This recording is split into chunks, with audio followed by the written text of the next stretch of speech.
Hello there, welcome to Grand Old Team. I'm Adam Partington, it's at PartAdam on Twitter, and I'm joined by the world's greatest ever goalkeeper. Forget Buffon, forget Schmeichel, forget Oliver Kahn. It's big Neville Southall. Nev, how are you, mate? I'm very well, thanks. Adam, you? Yeah, brilliant, thanks, cheers. Good to speak to you tonight, mate. Have you had a good Thursday? Busy. So yeah, so far so good. Sun shining, happy days. Well, that's all you can ask for. So I'll tell you what hasn't been happy days so much at the moment, Nev, was obviously the results at the weekend. Just wanted to get your thoughts on that one, Nev. What did you make of the derby? Well, I think it's just different stages of different teams, to be fair. It wasn't a great performance, but I think as each game goes by, I think the manager's obviously finding out what's good for him and what's bad for him. And I think some of it showed on Saturday that the bad bits were obviously we still are a little bit naive at the back. We still probably haven't got the pace and the tempo that he requires, and I think we probably sat back a little bit too much. In fact, they pushed them a lot more than we did, and they made us kick the ball more than we passed it out. So I think if we'd have done that to them, then obviously that would have been better. And I take the kids out of the game on Saturday, and then it's another game for them in their development.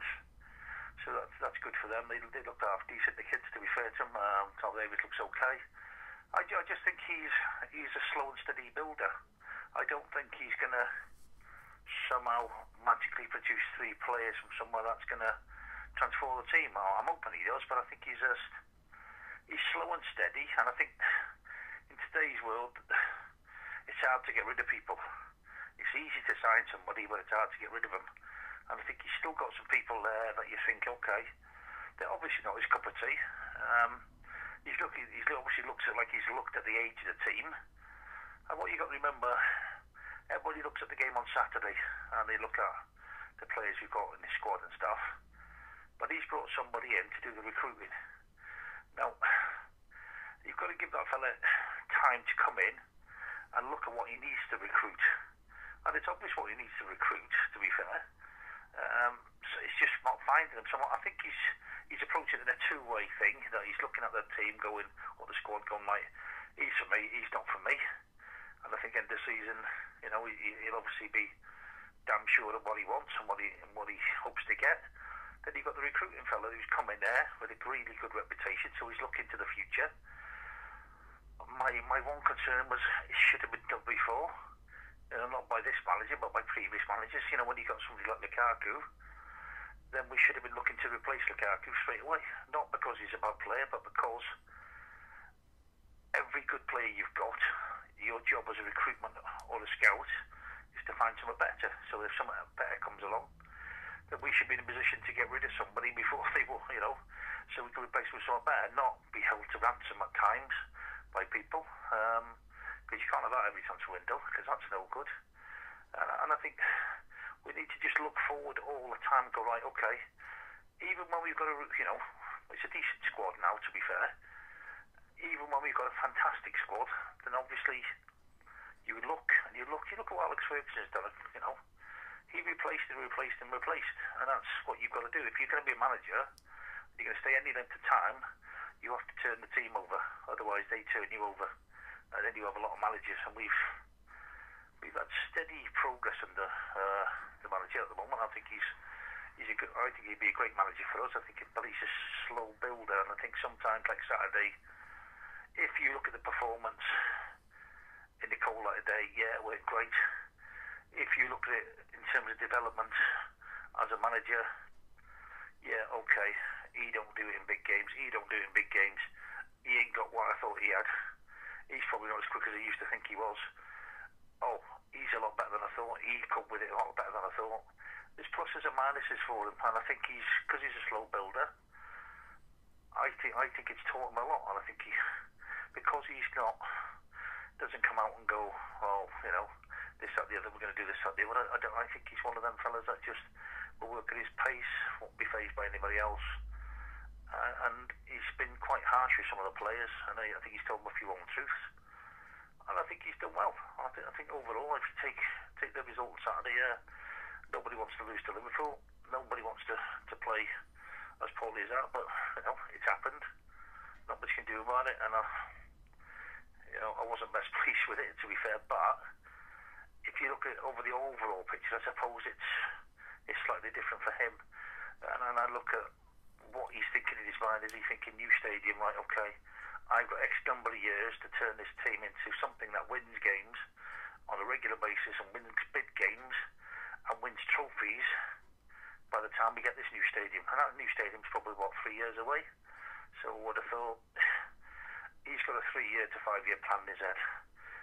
When we move into that stadium, we must have a team that's capable of winning something.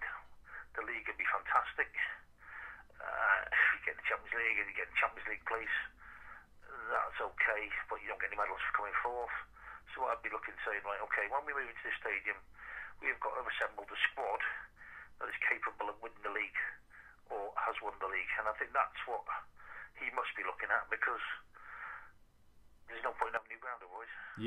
Yeah, of course. So there's a lot to digest there, Nev. One thing I do want to pick up on is what you said about the derby, and I agree. I think because it's the derby, it kind of naturally intensifies everything, and you can lose sight of that bigger picture. I mean, I do think, though, with that said, that we've kind of got used to losing there now over the years, which is a shame in itself. And I did want to ask you about something, Nev, because the other week on GrandOldTeam TV, we actually spoke to Jamie Carragher, incidentally. He agreed to chat to us at Anfield, which was a horrendous experience for me, Nev, because I had to go and sit down there with him.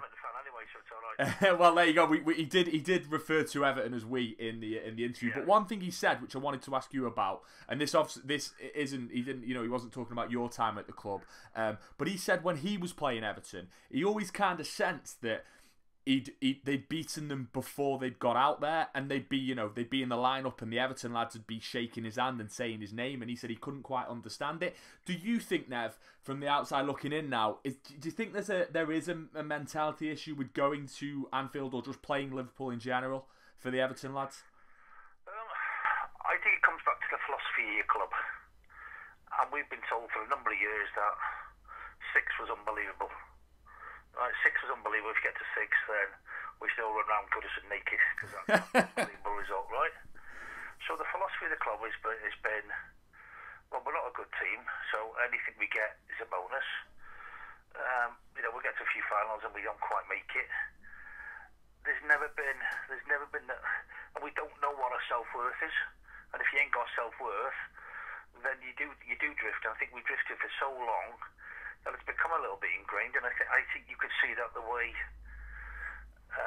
Mr. Koeman's come in and looked at the squad and go, oh, hang on a minute, this is not how you play. We go 100% every week. We do, and I'm hoping, and this is my real problem with the club at the moment, is that the message or the philosophy is getting lost in translation. Because great, you've got a new ground. That says what? That says we're having a new home. Fantastic. Okay, so our players who we bought, okay, a couple of them ain't bad, to be fair. I look at that squad and go, right, okay, if I was a betting man, how many of our players would sign for Chelsea or Man City, who are probably the top 2 clubs at this moment in time, or Real Madrid, Barcelona, or Bayern Munich? And you look at that one, and that's where we're at the moment. Like maybe another one, if we're lucky. I reckon there's 3, and one of them's injured at the moment with a broken leg. Apart from that, if you're going to look to win, then you're looking at it going like, there's 3 players here, and that's what we got. So he's working with 3 players, and if he adds another 3, but I do think it comes down to the message that you want to send out. You walk around the ground, because of what's been said in the past, because of the philosophy of the club up to a point, it's all about, it seemed to me, under previous managers, it was all about survival, and then we'll bullshit you about 6th place. We'll con you into 6th place. Well, for that reason, we can only afford a certain amount of players. We can only afford, we can only do this because we've only got that. Right? And I've been saying for years, there's a team that can win the league that don't need loads of cash. and people went, "Oh, you're stupid." Right? Leicester did it. Yeah. Leicester did it. Right? They didn't spend an awful lot. They weren't a favourable team. No one near as big a club as us. No one near the fan base as us. What drove them forward? When you went to Leicester and you looked at the way they played and the back in the end from the fans, they become one. And the thing was always about win, win, win, win.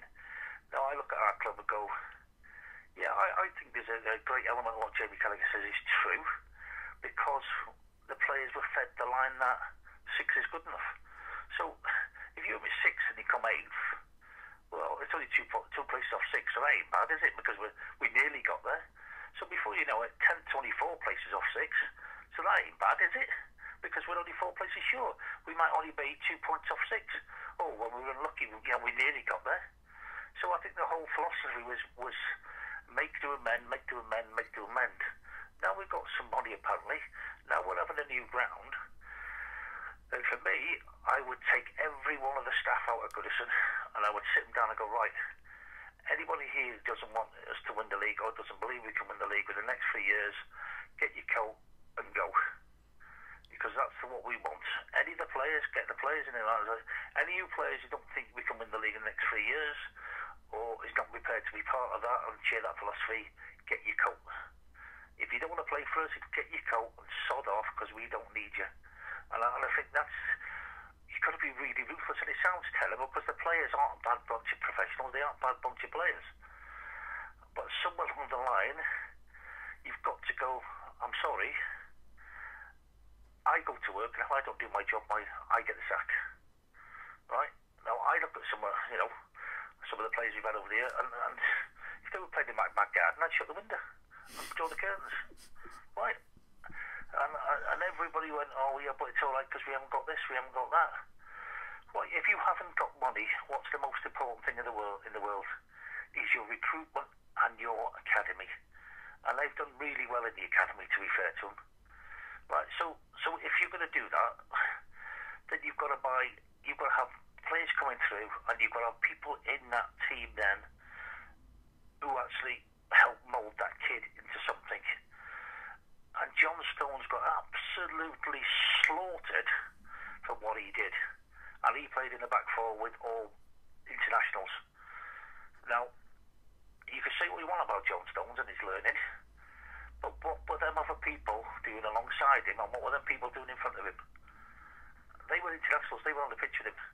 Now, if they don't get hold of him, well, there's something clearly wrong. If the manager then goes, tell you what, he makes mistakes, or whatever, well, it comes to a point where you go, actually, John, look, if you keep making the same mistakes, you're going to get dropped.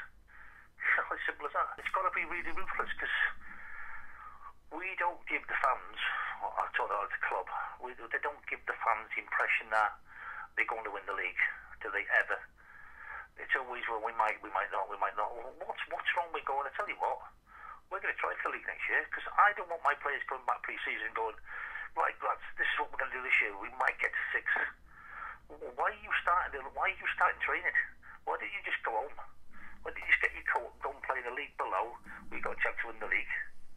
What is the point of going anywhere if you're not going to try and win the thing? Nev, this might be a question from like a typical kind of mere mortal question, as I am someone who hasn't played the game at a very high level at all. But and slightly playing devil's advocate, does there need to be an element of realism though sometimes, where you take stock of what you've got, and you know the club over the last decade haven't had the resources of your Chelseas, of your Manchester Uniteds, and I know you can cite Leicester as an example, but that's very rare. Do you think sometimes you need to? Is it rare?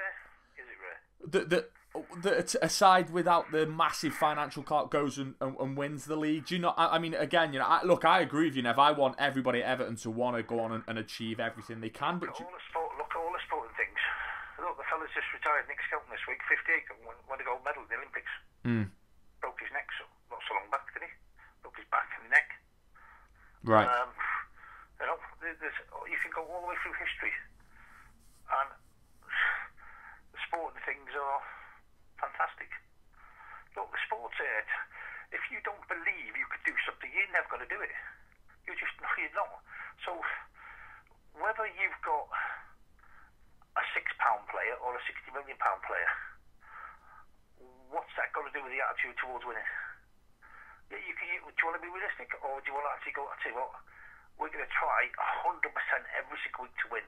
We might not win, but we're going to give it everything every single week in the belief that we can win. So yes, there's realism, but your realism is only in what you believe. Now, you can go to a game and you can see a team were fantastic and they don't win. They don't win. You look at Arsenal, they're getting slaughtered. Arsene Wenger, absolutely hammered. Arsene Wenger has to finish outside the top 4 for how long? It's almost 20 years or something, isn't it? Something silly like that. Is it? Well, would Everton fans settle for that now? What, finishing in the top 4 for the next 20 years but not winning the... Yes. Well, I'm see. This is the thing, Nev. Is I'm a '90s kid, so I wasn't exposed to the success of the '80s. So for me, I look sometimes at Arsenal fans and think, how can you not be happy? I mean, he still returns trophies. You know, they've won the FA Cup, and they do finish in the top 4. I mean, I can't speak for every Evertonian, but I don't know. Maybe I would take that if you said to me, you know, do you want to finish in the top 4 for the next 20 years? Maybe I'd go, do you know what? Compared to what I've seen under, you know, Walter Smith, etc. in the 90s, and almost, you know, maybe it's down to an experience and interpretation of Everton. I don't know. Well, if you look at Arsenal, the reason why they're unhappy is because all of them want to win the league because they haven't got the money to win it. They're very, very close. They're going, actually, the fans are driving their expectations. Our fans aren't driving our expectations, are they? So well, I agree with that, and I think this kind of alludes to Fahad Mashiri's comments recently. I don't know if you saw the comments that he made, where he said that, you know, he doesn't want Everton to be a museum. So when you know, he's talking about making Everton into one of the, you know, the biggest clubs in Europe, and, you know, getting up with and matching that elite, and he speaks like that. So is that the kind of injection that you think that Everton needed then, Nev? I think they need a proper philosophy. Now, they've got one for playing attractive football, and they've got one for having great fans and best fans in the world and that. But the philosophy's got to come through to everybody who works in the stadium and everybody who comes through the gate. You know, well, whatever happens, we all want to know where we're going. Are we going to win the league, or are we just going to want to be also-rans? Now, if we're going to win the league, then let's go and show by what you do and how you do it, which means you come in every day and you work your bollocks off to become the best player you possibly can be. Then the club's got to send out the message, only the best will do. Only the best will do. We're not accepted second best in anything. Wherever they go, whatever they do, it's got to be the best that it possibly can be all the time. No lapses, no nothing. This has got to be the greatest club in the world. Right, how do we do that? Well, whoever serves you behind the counter has got to be the best at his job to do that, and has been trained to the best ability. So you get the best service, and everything around the ground is going to be the best, the best, the best, the best. Whether you go and buy a program off the program seller, he's going to be the best program seller in the world. He's going to be able to talk to you about stuff. Everything is going to be geared to being the best, because without that, without being ruthless, without having that philosophy, and without that drive, you're going to be stuck in 10 years' time going, oh, I'll tell you what, you know, with the FA Cup this year, it'd be great. No, it won't be great, because the FA Cup is 6 games. Look at the numpty teams that won the FA Cup in the past. So that's not a true reflection. The true reflection of great teams is that you win the league because you are the best over that. And that's what you aim. And as a player, it's, for me, imagine me finish my career and go, I'll tell you what, I played the Champions League 10 times because I came fourth 10 times. What did you win? Well, bugger all. Well, okay. So I'm interested to know then, Nev, how you know, when you think back to your time at the club with Howard, etc., how did you install that mentality? How did Howard kind of get that across to you, that, you know, you needed to go out there with that mentality that you needed to win every single game, or was it just down to obviously his management and then the characters that you had within the squad? What was different about the club then? Well, I think we lost the Milk Cup, and that changed everybody, because we knew we should have lost the Milk Cup, and we knew we could win it. And from that moment on, we went like, we ain't having this anymore. Not having this at all. This is not going to happen again. We're going to win some, and we're going to make sure that everything's geared to winning. Everything was geared to winning. And I think from that moment onwards, you could see the players change. The determination of the players, because they got to the final. All right, we lost. We shouldn't have lost. But every one of them went, right, there's two ways when you lose a final. You go, oh shit, we lost the final. Well, it don't matter, it's always next season. Every one of them players went, nah, that stops here. That stops here, that stops now. And even Howard went, right, that's it, now we're gonna be winning, we're gonna do this, we're gonna do that. Come back pre-season, exactly the same pre-season. He fits people in who were born winners. Right, just born winners. They just want to win. No matter what, it's a five-a-side at tennis, they will cheat their bollocks off to make sure they win. Right, and Howard was the same and Colin was the same. Colin was the angriest man in the world when he was losing. Right? And he didn't like to finish until he won. Right, I was the same. So you had them two who were, I'm not having this. Colin, Harvey, when you watch Colin in training, Colin demanded everything. And he demanded everything of himself. But I seen him with two hip replacements. And a silly bug was smashing it on the bike and then going to play head tennis. And got really, really disappointed when he couldn't do what he wanted to do. Really angry. And that is an unbelievable thing to everyone to look at him and go, wow, he's not even playing. He's coaching. But look at him. Look at what he demands. Look at what he demands. He demands of himself perfection. That's what he wants. He wants perfection. Because he's absolutely the grumpiest man in the world because he's not doing what he wants to do. And he's got two bloody stupid hips, hasn't he? But from day one he was like that. Everything had to be good. Yeah. With Howard and Colin, obviously there were, three-quarters of a trio who were probably one of the greatest players ever at Everton. The three of them with Bowley. And their makeup was they demanded everything done. Right, you had to be able to fight, you had to be able to play, and that's what it was. First and foremost, you had to be a good player, but you had to be a winner. Or else he wouldn't sign you. He wouldn't try and sign you because he was buying people to come and try and win. And what they did round the place was go, right, I'll tell you what, here's the thing. Your men, I know your character, but you want to go Saturday night and have a pint? Fine. Come Monday, he didn't have to ask the players to do a little bit extra. They stayed behind and did it. The whole thing was, I'm going to trust you because I understand that you're good players. So I'm going to trust you. Here you go. And the amount of things that the players did for him extra, they wouldn't have done for many other people. But he treated everybody like a man and he respected them. Look, for me, he was fantastic. Because when I first got in, no matter how well I played, he was just like, well, yeah, he did great, but, and there was always a but.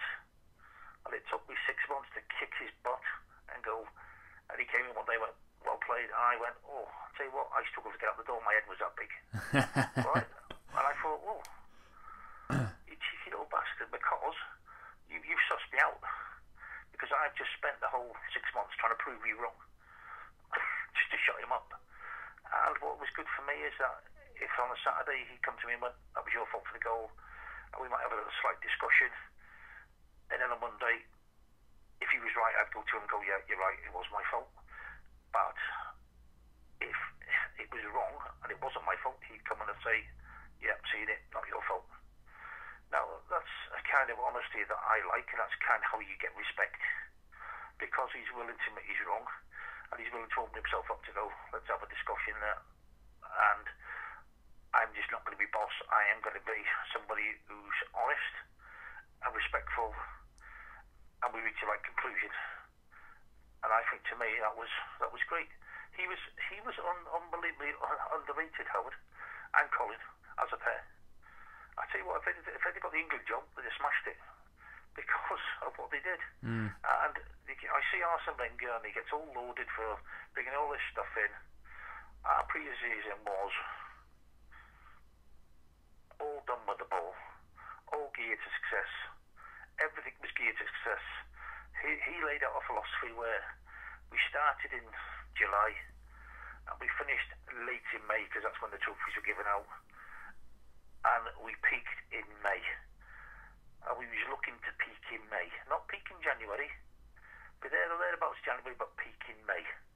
And well, that's his philosophy. And I wonder sometimes what somebody comes going, oh, we've got to look at all the season. Well, yeah, you've got to feel good, when you start the season, but you also got to feel fantastic towards the end because that's when all the things are divvied out. Right. So it's about game management, and his game management and his season management was great because he would take it off for what people now call warm winter break. Right, he would. He'd take you somewhere and you'd play games, or you just do training, and the things haven't changed that much. It's just that he did it slightly differently, and he expected to win. Now, people keep saying on Twitter and stuff like that, oh, what's it scores we Saturday? Do you think we'll win? And I go to every game going, well, I can't think of a reason why we can't win. Can you think of a good reason why we can't beat Man City or Chelsea or United or anybody? Can you think of one good reason why we can't do it? Well, I suppose when you put it like that, it's just 11 versus 11, and it does come down to a certain extent to who wants to win more. So. Well, but it also comes down to your philosophy. So I see that as why not? Not as I don't know about that. It's all right. Why not? Why can't we? So it's why can't we? Not. Can we?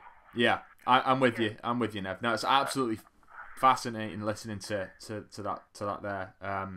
Really is, and that's why when you go to ground, people are on edge in the ground, and we're waiting to see what sort of team turns up, and that's why people get fed up of certain games, because you go to certain games, go for them turned up, so the fans aren't sure what kind of team we've got.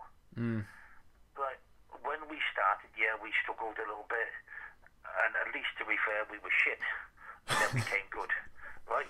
Right. We weren't that inconsistent. We would have one thing or the other, right? And everyone says, well, it turned on Adrian Heath's back pass, but for me, it turned when Reedy came on the pitch against Coventry, and everybody started going forward and being positive.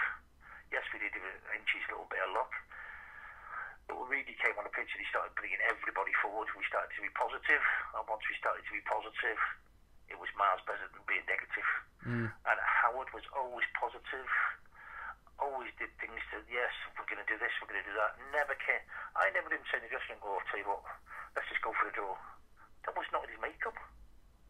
Not in his makeup. But from a supporter's perspective, though, Nev, we've had that. I mean, for example, in my age group, which will probably be a large proportion of people that belong to my age group will be the ones communicating with you on Twitter. We've had managers like David Moyes in the past who, he did do good things to the football club, but he also at the same time would say about going to Manchester City away and taking a dagger to a gunfight, and he this over time I think has seeped into the mentality of Evertonians as a whole, and talking about going to the match and kind of saying, well, can we win today? Look, people give you a philosophy, right, and you follow that philosophy. Now, if your fellow in charge is telling you, you ain't got much chance, you ain't gonna have much chance, are you? If you go, I tell you what, we can win this. Why can't we win this? Give me a reason. And history's littered with things like that. Rogue's Drift. How many Zulus can sell that? All them. David Goliath. Look at Dunkirk. Dunkirk was one of the worst defeats in British history, wasn't it? And everything came out of that positive. Everything was positive. So you could clearly see what Church and that, their philosophy was, it's a bad defeat, but this is how we get around it. Look how our brave people, look how fantastic, and they were fantastic to be fair, look how both people, unbelievable. They turned it in from, yes, it was a heavy defeat, but they turned it into something quite unique, and everything was geared, positively, we're going to do this, don't worry, we'll be back, we'll do this. And history's littered with things where little things have beaten big things, and football's littered with it every week. And why do people like the FA Cup? Because the little ones can beat the big ones. And I look sometimes going, You know, I hate people when they say, what do you think you're going to do? Well, why can't you bloody well win? Why can't you just go out and just say, I tell you what, stuff them, I'm not interested. Look, did I look at the team sheet before I played anybody? No. Was I bothered? No. The reason why I wasn't bothered because I was only worried about my performance. If I gave everything I could and I played to my maximum, then that leaves the other 10 to do exactly the same. If we all did that, we've got a hell of a chance of winning because we were decent. Now, all you can concentrate, I don't care who you're playing or where you're playing. Why would I sit in bed going, shit, I'm playing against Gallopin, or shit, I'm playing against Bushton, oh dear, what shall I do? I sit there and go, I'll say what, I hope they have the strongest team out because I'm going to be fantastic to play in that game because I can see where I'm going to be against them. I want to pick my wits against the best people in the world. I want to play at the highest level and I want to see where I stand or fall, where I am in this world. And it might be slightly different as a goalkeeper because you do rely on other people. You know, you either really busy or you're not. If you've got a really good team, then it's only one save. So everything's geared to that one save. You look, I just imagine Everton as a boxer. Well, I'm going into the ring. Would I get in that ring going, ain't got much chance here. I'll cover up for 3 rounds and I'll fall over. Or I'll try and get a punch on, or, you know, maybe I'll hit with a lucky punch. Or do I go with the mentality, I don't give a shit who's in that corner, I'm going to smash him. Yeah, there's a way of smashing him. Yeah, fine, okay, you find your way, and you plan, and you got the thing. But I wouldn't go in that ring knowing I was going to get beat. What's the point of that? What's the point of me getting beaten up for nothing? No, you go in that ring and go, right, I'm going to have a go. I'm just going to have a go at that. And you can see with Tony Bellew, right? In all fairness to Tony, he's not Muhammad Ali. But his attitude is unbelievable. And his will to win is unbelievable. And if we had his philosophy running through the club, then that's great. Because I think Tony's maximised what he's got.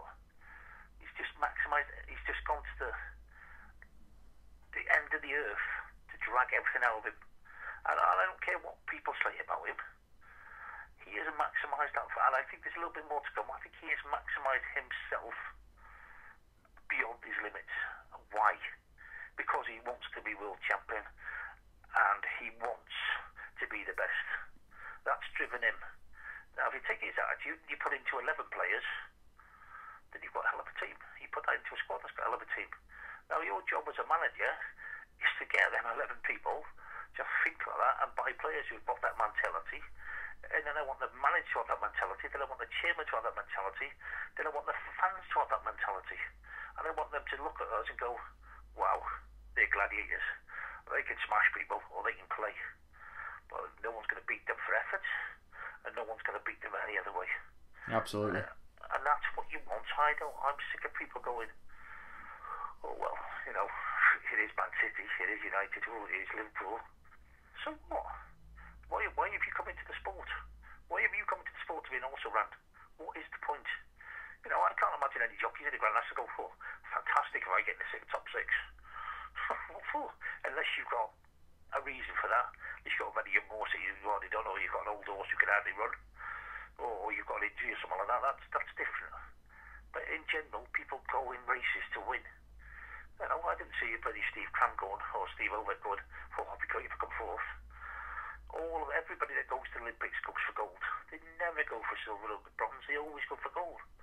Usain Bolt is not driven by money. Usain Bolt is driven by medals and becoming the one in the world. And surely that's what your players should be, the one, the best that they can possibly be. And, you know, people look and say, oh, well, you don't try. The one thing every player should be first is they give 100% week in, week out. Because they just cheat themselves if they don't. So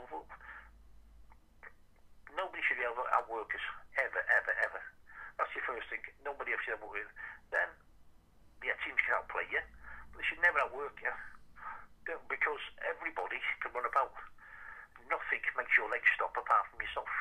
So I think it's all about your mental attitude towards everything. And I think I go to the ground, and the grounds, it's as if we've settled to become the poor neighbours of Liverpool, the poor neighbours of United and City. we can only do this because we've only got that. And I'm thinking, come on, wake up. Wake up, wake up. We are a fantastic club. But why can't we put ourselves in the back and go, I'll tell you what, we're bloody good. It seems to be Everton going, they won't stick their head above the water and go, tell you what, we're good. We're good. We've got, it's a look, Goodison Park is fantastic. Great atmosphere, great ground to play on. Right? The things before the game and surrounding the game, apart from the fan zone really, it's pants. Because it tells you nothing. If I go as a fan, I want everything to be buzzing. Everything around the ground to be buzzing, and I don't think they work hard enough to create the experience and the atmosphere to pump the fans up even.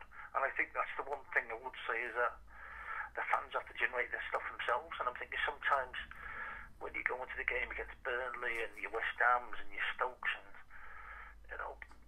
Swansea and people like that, then everybody's going there going, oh, well, we win this. But they're not these days. They're going, well, okay, well, if we play all right, we should win them. But nothing's done for the fans' motivation. And I'm thinking, okay, whatever happens now, let's get it really lively so everything starts in a good way. For me, I still go back to the same things. When you play in Holland against the national team, there's always a band in there, there's always singing. For me, I would make sure that I had a choir on every corner. And I would sing all the time, I had plenty of music, and it would get everybody going. And I would do the same thing in the ground now and again. I would employ a choir and a band in there. And when they went a little bit quiet, then I would get them to start singing and playing music. And I would keep generating the atmosphere up all the time. And I think there's things you can do all the time like that. It doesn't take rocket science to realise that the players have to give the fans something to shout about. So let's be clever and start, have a band in there and have a choir in there who can sing. And they'll start the singing, and then people usually join in with the singing because they're bored shitless of all the games, and they go, okay, let's do this. Yeah, I'd like to see a choir in the Gladys Street. That'd be quite amusing to see. I'm not sure how it'd go down though, Nev. But doesn't matter where you put them. It's no, okay. It's in the Park End, in the Bullings, wherever. It'd be intriguing to see a choir in Goodison, mate. It's a very unique idea. But I know what you're saying in terms of the atmosphere. I think it is kind of. Do you know what I mean? I think, to be fair, Nev, there's not many Premier League grounds that I go to where there is that atmosphere now. I think it's more of a continental thing. Right, so we have to work harder to generate it. Of course. And how we're going to work harder to generate it. And if we can't do it in a, we normally get, what is it, turnover of 35,000 of our fans, and then maybe 5 of theirs. Then if you're looking to go into the new ground, that's something you've got to consider is we're probably going to have 35,000 people who are desperate to see the game, and 15,000 people are going to be corporate. So it's going to be the same. So we have to think about generating atmosphere. How do we generate atmosphere? Yeah, no, I agree. I think there definitely has to be a culture change within the Premier League, especially or within England in terms of how the fans respond. And if Everton wanted to be a bit innovative in this, shall we say? If you're going to be the best club in the world, you can't just have your book and go, right, these are the rules, let's stick to them. You've got to think outside the box. You've got to think, like you say, innovative. And you've got to look at things and go, right, what can we get to change this? Speakers are Goodison. They're dreadful. Do you know what I mean? If they were on British Rail, to be fair, at Lime Street, you'd bid them. They're not good enough, are they? So, first of all, you need a proper sound system. I know it sounds stupid, right? But you need a proper sound system where you can communicate to people properly, where it's not, you can hear people clearly. And you can hear it, and you can get your messages across. And it's it's great to have the screen to the corner. And I think visually maybe we should start showing different things. But there's things you can do to add to that atmosphere. If you could actually get somebody in who's in that field, so like create an atmosphere, especially against the teams that we should be beating. And then it goes quiet. It's got to be orchestrated. It's got to be done right because look. It's only what television shows do. They have people come on and they have some nugget in the corner who just goes clap. That's true. That's true. So, and that's for atmosphere, and that's for that. So we need to look at that. We need to look at everything, how we can generate things, For me, I I think the players on their programme, they should have, say, like, a goalkeeper, he's playing for these 3 fans, and they'd have the fan's name on the programme. So I'd go all the way through the squad, and he's playing, the team would be, they're playing for these this week. So they identify, like, okay, I'm playing for these 3 people this week, I don't want to let them down, their fans. Right? Just it just becomes more family orientated. It becomes, I don't want to let him down, you know. And I would have to, you know, maybe something, just a different way of doing the team. You know, when you announce a team, yeah, in goal, you know, Robles playing for blah blah blah. Right? And yeah, that's an interesting idea. Yeah, I've never heard an idea like that before, Nev. But it's just certain things to tie them to the people. Some different ideas then, Ev. I don't want to keep you for too much longer, Nev, and I've just got just one other thing, well, 2 other things that I wanted to ask you. One of them is about the current goalkeeper, though. You mentioned him there, Joel, a second ago. I think he's quite a good goalkeeper, to be honest. He's had to come under a little bit of stick after the derby, but I thought he put in a good performance against Man United. Can he be the really good goalkeeper that Everton need moving forward, or do you think we should go out and try and get someone else? I just look at both of them and go, right, will they save us 12 points a season? That's my yardstick. So is there anything that you've seen of him that he could do a little bit better, Nev? Yeah, I do think sometimes the tempo of his play. Look, they're both steady and they're both decent. You know, I mean, they're both decent lads, and they seem to be decent keepers. They're decent, right? And we've got a decent squad. They're good pros. But I'm looking beyond good for our club. I'm looking for unbelievable. Well, we should see, you've done exactly the same thing. You've settled for them and not gone, let's be ruthless. Yeah.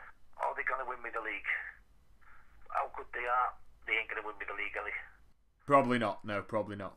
So there's my yardstick. Are they going to win me the league? No.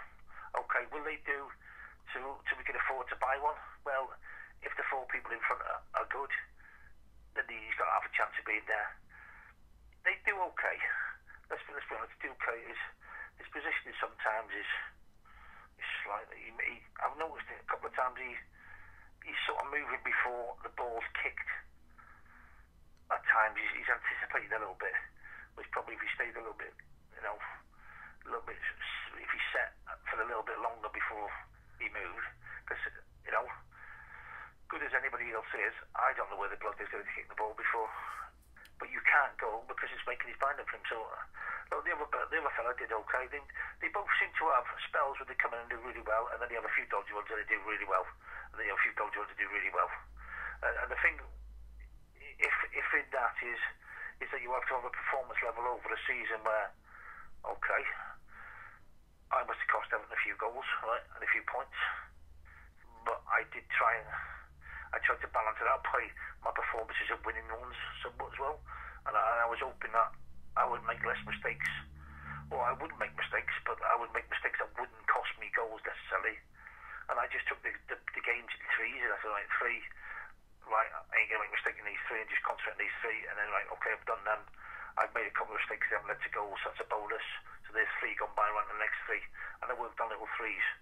So I did look too far ahead, just the 3 games in, and you know, so if I made a mistake in the first game, yeah, there was pressure on the other 2, but I'm like, I ain't doing that again. Right. That ain't going to happen. And I worked on the 3, like, okay. And over that season, I worked out that if I could get away with making 3 mistakes that might lead to goals, they wouldn't all necessarily cost me, 9 points, because they'd be in games where sometimes we lost 4-0 and we were losing anyway, or we might get a draw out, we might get a win. And then on the other side of it, then I worked my bollocks off to make sure that I did as well as I could do, and I was as best prepared as I could to make saves. And again, you know, when I come off and people go, "Oh, that was a great save," you go, "Yeah, but you think it's a great save. I don't think it's a great save because I expected it, you didn't." And there's a difference between when you go out and go, "Yeah, well, I expect to do that, and I expect to do this." Your expectations of me are different than my expectations of mine. Because I expect to go out there and do this, because I don't want to set myself any barriers that I can't do it. You know, you tell somebody can't do it, they can't do it. So if I'm playing a goal and go, you know, look at goal of the season. Okay, let's save them. Don't look at saving the season because waste of time. Look at Goodison and say, right, how do I save that and that? Okay, this is how you save, right, boom. And you train, and you train, and you train, and you train. And then you go, right, okay, well, nothing's going to beat me because I'm going to expect to save it. And when it goes in, I'm disappointed. No matter what goal goes in, you're disappointed. Now, if you pass the ball from 6 yards, it goes to the top corner and goes, oh, bollocks. And they think, right, well, what could I have done then? Could I have stood a little bit longer? Could I have done this? Could I have done that? You're right, that's not going to happen again. And then you learn over time, right, you've got to do this, I've got to do that. But your expectations are that you're going to make it. Yeah, look, everyone goes over and look at the same as Spurs. And I'm thinking, yeah. But again, I looked at it a different way. I go, okay, it was straight at me. Yeah, it was a reaction, but it was straight at me. And I'm going, right, okay. Why would it have gone in? Why would it have gone in?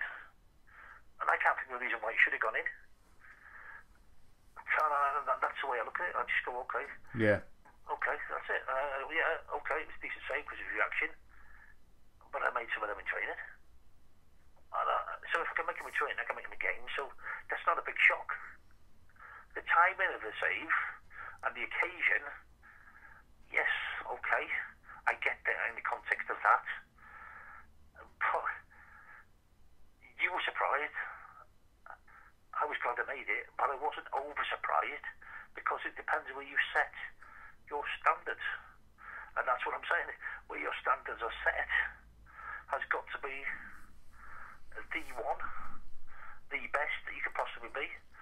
And anything below that, I'd be disappointed. So I might say that I'm chuffed with that nobody else sees. I went, oh, it's fucking brilliant, I don't know. Because I don't know how I saved it. Yeah. Right? Spurs won, okay, so, but yeah, done that. I can't remember one game. There was one game where somebody had a shot, and I don't know how I saved it. Right? And it was really close, and I thought, oh, I have no idea. I have no idea how I saved that. That one you pulled off in the FA Cup final against United, was that one where you thought about that a lot, or no? No, because when I look at it, I go, oh, what was I doing there? Why did I kick that? What the hell was I doing there? Why did I give him another chance? Right. Why did I just? Don't be too critical of yourself for that one there. We ended up winning the FA Cup, so... I know, but I'm thinking, why didn't I roll that? Why does my foot like that? When, if I'd have angled my foot a different way, it might have just gone out for a corner. Why did I give him another bite? Why wasn't I probably taller? Why wasn't I? And I go through that, and like, okay. So when that's why I never watch myself on telly, because I look at it and go, oh shit. Nev, it's pretty obvious to me after speaking to you now for almost an hour. Is why we did so well with you in the sticks, Nev, because you had such a kind of a high expectation of yourself, and it is fantastic to listen to you. Just one other question before I let you go, because I've had you for about an hour now, Nev, and that was far longer than I think we initially agreed. No, not. It's been fascinating. I've just literally looked at the clock and thought, oh god, I've had you for a lot longer than I agreed. Just one final question though. Someone who is a winner, Wayne Rooney, potentially coming back to Everton in the summer. Just give us a synopsis on this now. Do you think that's a good move for him, and do you think that's a good move for Everton?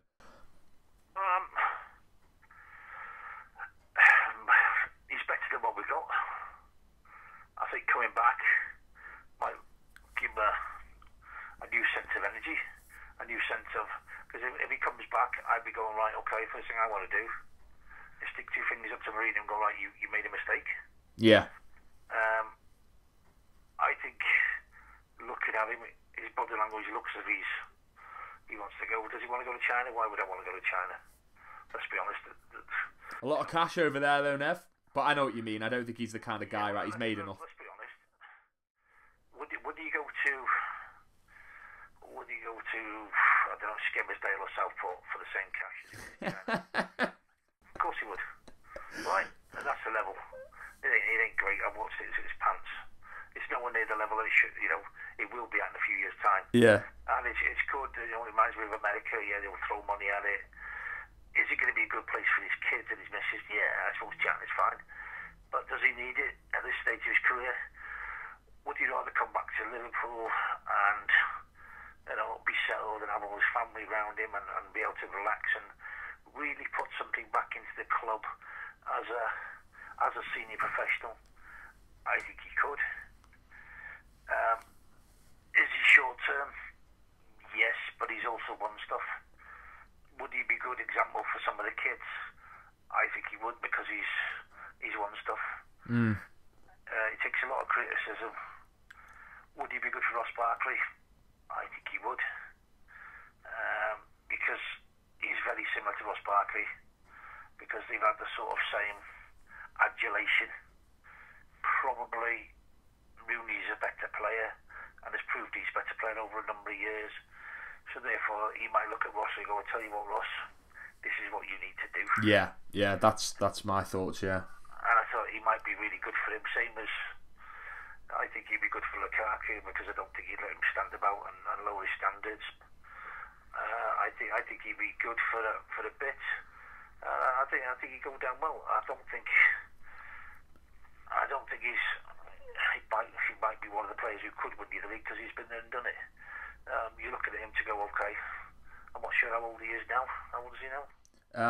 Good question. Is he early? He's about 32, 33, is he now, Wayne? Is he? Yeah, No, is he younger than that? I can't remember.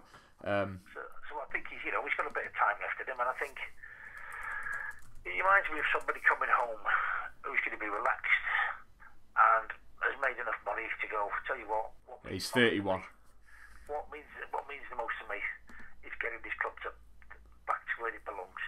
And I think for all the stick he got, I think he's a great player, and I think he might actually come and relax, know he's going to be round about the team, know he's going to be able to relax, because he's done what he needs to set out. And I think he reminds me of one of them really senior pros who comes back and goes, "Tell you what, I'm going to help my team and I'm going to help my club to the next level."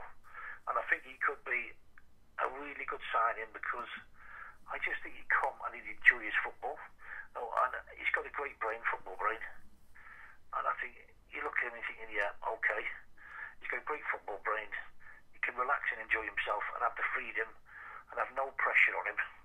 Because yes, there would be pressure on him, but he's coming home to a place that he knows, to the people who are going to love him when he produces. And I think it could be a good step. And also, if he goes there, and you're looking at another major signing, and it's got to be, we've got to sign somebody for some decent dough to make to lay a marker down around the world. And then if you got him and another major signing, that's two hell of a players. And I think, yeah, you got Lukaku in there. If he stays, if he doesn't want to stay, then like I say, it's time to get his coat. And then we've got a half decent thing going on. We're making good progress.